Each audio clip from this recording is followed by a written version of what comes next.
Property Matters, made better by BetterBond.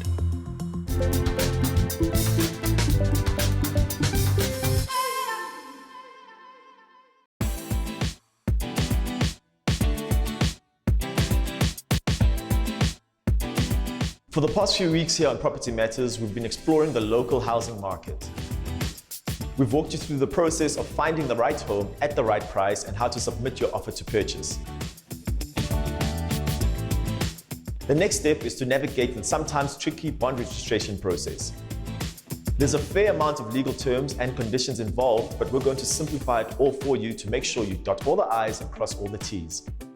To help me do just that is Anastasia Hajipavlo, property law expert and conveyancer at STBB Attorneys. Let's go meet her.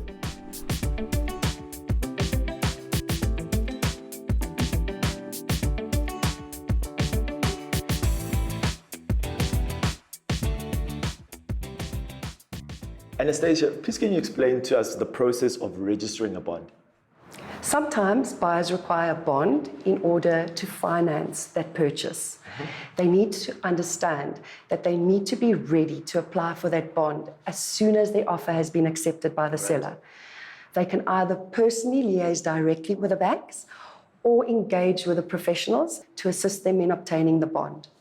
The sale agreement, together with all the necessary documentation that is required for the application, will be submitted to the banks. And once the banks are ready to grant a bond, they will submit a quotation to that buyer. Upon acceptance and signature of that quotation, the bond is granted. A bond attorney will then be appointed to attend to the registration of the bond. The bond attorney will draft all the necessary documents in terms of the instruction received from the bank. They will make an appointment with the buyer to sign all the bond documents. Once they've signed those documents, the guarantees are issued. That is that document that confirms to the seller that the bond is secured. Now, in the transferring process from seller to buyer, who pays for what in that process? Let's start with the seller.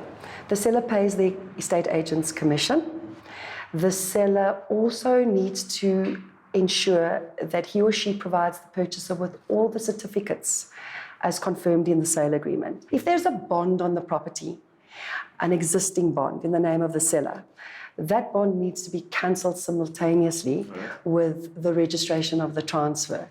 That bank will appoint a conveyancer to attend to the cancellation of that bond, and the seller pays the fee in cancelling the bond. The seller also needs to ensure that the purchaser doesn't inherit any liabilities with regards to rates and taxes and municipal accounts.